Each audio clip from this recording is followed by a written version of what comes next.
नमस्कार दोस्तों, मैं अंकुर उपाध्याय स्वागत करता हूं आप सभी का एक बार फिर से अपनी नई वीडियो में। दोस्तों, आज स्टॉक्स काफी सारे एक्शंस में दिख रहे हैं। खबरों के दम पर एक एक करके मैं आप सभी के साथ शेयर करूंगा इस वीडियो में, लेकिन उससे पहले थोड़ा बाजार का हाल बताना चाहूंगा आप सभी के साथ। मैंने दो वीडियोस ऑलरेडी सुबह से शेयर कर दिए हैं, एक अंकुर उपाध्याय एसएमए और एक शेयर मार्केट एनालिसिस वाले चैनल पे।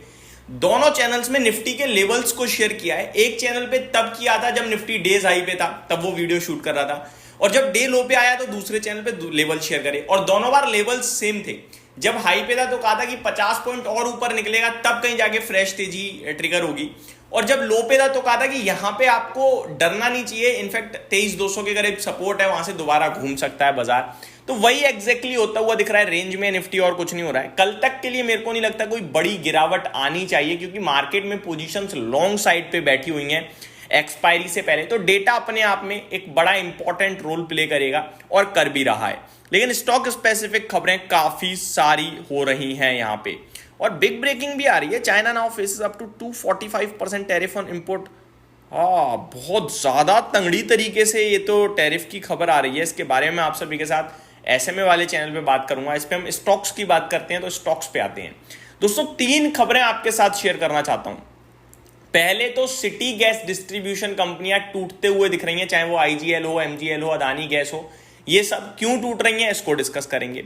सेकेंडली, आप सभी के साथ डिस्कस करूंगा मैं आज के ट्रेडिंग सेशन में इंडसइंड बैंक का शेयर निफ्टी का टॉप गेनर है। क्यों भाग रहा है ये शेयर, इसके पीछे की क्या खबर है, वो शेयर करूंगा। एंड थर्ड, इरेडा के कल नंबर्स आए, नंबर्स दमदार थे, और रिजल्ट्स के बाद एक बार फिर शेयर रैली कर रहा है। कल रिजल्ट से पहली रैली करा, आज रिजल्ट्स के बाद रैली कर रहा है। एक एक करके तीनों ही खबरों को समझते हैं। सबसे पहले सिटी गैस डिस्ट्रीब्यूशन कंपनियों के लिए बात करते हैं, क्या हुआ है। दोस्तों, एमजीएल करीब 4.5% नीचे दिख रहा है, आईजीएल में भी गिरावट है, और गिरावट आपका अदानी गैस में भी है। हालांकि ज्यादा बड़ी नहीं है, वो एक अलग केस है। अब पढ़ते हैं, समझते हैं कि हुआ क्या है एक्चुअली में। ज्यादा कुछ नहीं, आपके लिए गैस खरीदना और महंगा होने वाला है, इतना समझ लीजिए। पहले कंपनियों को दिक्कत होगी, बाद में कंज्यूमर्स को दिक्कत होगी, सिंपल। ऑलरेडी 50 रुपए यूनिट तो गैस आई चुकी है, अभी ये धीरे धीरे और बढ़ जाएगी, तो ये बहुत बुरा हो रहा है भाई साहब। एक तरफ हमारे लिए सीपीआई ऐसा लग रहा है, सब्जी के दाम घटते जा रहे हैं, लेकिन गैस, बिजली, इनके दाम आसमान छू रहे हैं, और ये नेसेसरी चीजें हैं दोस्तों। अब आता हूं मैं खबर पे। खबर क्या है, shares of city gas distribution companies such as Indraprastha gas, Mahanagar gas, Adani Total gas fell up to 6% on Wednesday April 16 following a fresh reduction in the allocation of cheaper domestic gas under the administrated price mechanism, APM जिसे हम कहते हैं, effective अप्रैल 16, आज से ही ये लागू हो गया है। अब हुआ क्या है, जो गैस कंपनियों को सरकार से, या आप ये कह सकते हैं कंपनियों से जो गैस मिलती है सस्ते दाम पे, उसका अलोकेशन कम कर दिया है। अब इन्हें मार्केट से गैस खरीदनी पड़ेगी। जब ये मार्केट से खरीदेंगे तो मार्केट से महंगी मिलती है। जब ये कंपनियां महंगी गैस खरीदेंगी तो ऑब्वियस है कुछ दिन तो ये खुद लॉस बियर करेंगे, लेकिन तुरंत कंज्यूमर को पास ऑन कर देंगी फिर, तो कंज्यूमर के लिए गैस खरीदना महंगा हो जाएगा। पहले गैस कंपनियों को पंगा पड़ेगा, फिर एट द एंड कंज्यूमर को पंगा पड़ेगा। अब और डिटेल बताता हूं।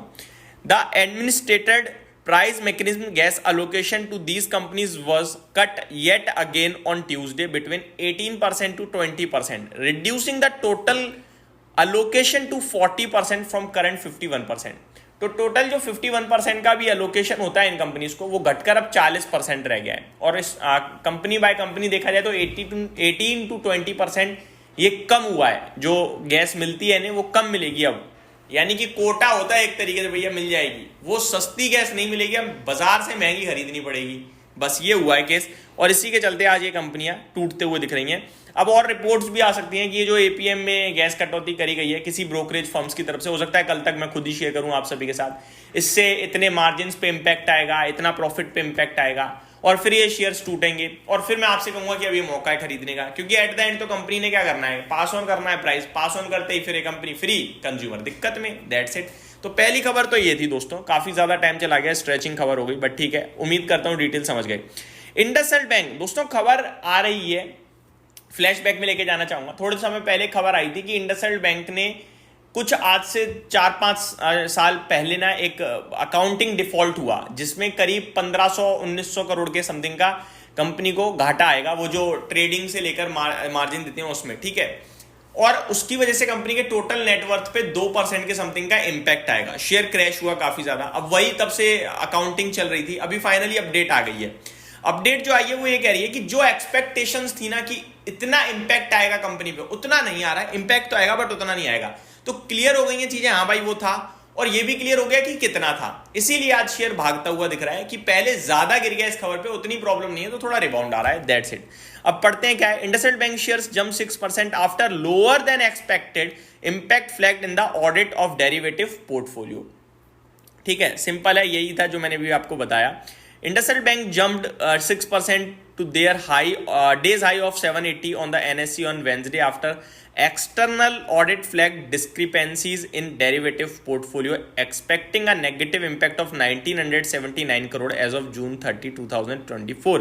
It has also projected a 2.27% post-tax reduction in its net worth December 2024 due to these irregularities as opposed to 2.35% assessed by the banker earlier. पहले अनुमान यह था कि 2.35% का टोटल बैंक पे इंपैक्ट आएगा, लेकिन एक्चुअली में 2.27% है, तो फ्रैक्शंस का अंतर आया, ज्यादा कुछ नहीं है। बट क्योंकि गिरा ज्यादा था तो वो रिबाउंड कर रहा है, एंड और कुछ भी खबर नहीं है इसी के चलते। ठीक है, अब आते हैं इरेडा पे। इरेडा के नंबर दमदार थे, बट एक प्रॉब्लम भी खड़ी हो गई है दोस्तों। प्रॉब्लम ये कि इनका ना एक्सपोजर है, आपका क्या नाम है उस कंपनी का, यार मेरे दिमाग से नाम उतर गया, वो क्रैश हो गया पूरी तरीके से, जेंसोल इंजीनियरिंग। इसके ऊपर मैं डिटेल वीडियो भी बनाऊंगा आज। जेंसोल इंजीनियरिंग को 650 करोड़ इरेडा ने दिए हुए हैं। अब जो जेंसोल इंजीनियरिंग है वो पूरी तरीके से कंपनी दिक्कत में आ गई है। प्रमोटर्स इनफैक्ट अब तो इस कंपनी के प्रमोटर भी नहीं रह सकते हैं, ऐसा कुछ हुआ है। मैं आपके साथ डिटेल शेयर करूंगा। तो उम्मीद ये थी कि शायद आज स्टॉक परफॉर्म ना कर पाए क्योंकि वो खबर नेगेटिव हो जाएगी, बट कंपनी कह रही है कि भैया 650 करोड़ हमारी टोटल पोर्टफोलियो का 1% भी नहीं है, तो बहुत कम है एक्सपोजर, ऐसा कुछ मैटर नहीं करता। इसीलिए स्टॉक पॉजिटिव ही रिएक्ट कर रहा है। 178 हो चुका है, मुबारक हो, मजे लीजिए। मैं तो आपके साथ 150, 150, 180 हर भाव पे का है, लेके बैठे रहो 3-5 साल के लिए। जो लिया बैठा हुआ है, स्टिल बैठे रहो। बाजार गिरेगा, शेयर गिरेगा, लेकिन आपको कॉन्फिडेंस लूज नहीं करना है। उम्मीद करता हूं डिटेल्स पसंद आई होंगी। Thank you so much for watching this video. Have a great day guys.